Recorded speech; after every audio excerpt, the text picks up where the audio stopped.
So what workout split is best? There are so many ways to split your training up, and there's a few things to consider.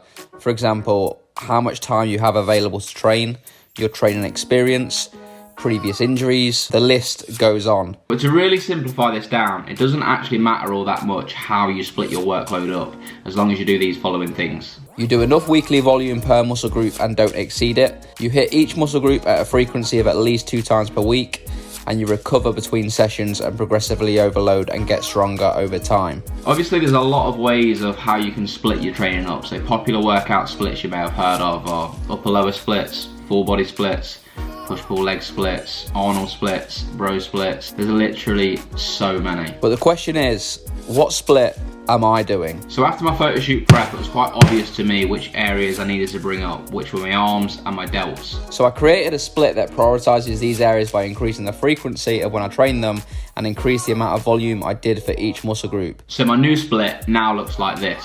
On Monday I rest, on Tuesday I train chest, medial delts and triceps, on Wednesday I train pull, Thursday I train delts and arms, Friday I rest, Saturday I train upper, Sunday I train legs, and I repeat that cycle each week. Now looking at that might sound good, but it will also look like I'm contradicting myself when I mentioned that you should hit each muscle group twice per week. So with this split, I'm only hitting my legs once per week. But my legs are no longer a priority, as it's arguably my strongest muscle group alongside maybe my chest. So hitting them once per week will still be enough to see progression, but probably not optimal. But dropping the workload here will give me more chance of bringing up my weaker areas. Now, if you're less experienced and you're in your first few years of training, I'd argue that you don't need to be as meticulous at this with your workout split. You don't need to change the split to bring up weaker areas, because in reality, in your first few years, you just need to bring up everywhere. So what I'd advise for people that are a bit newer to training is just go with one of the splits I said earlier, because that will be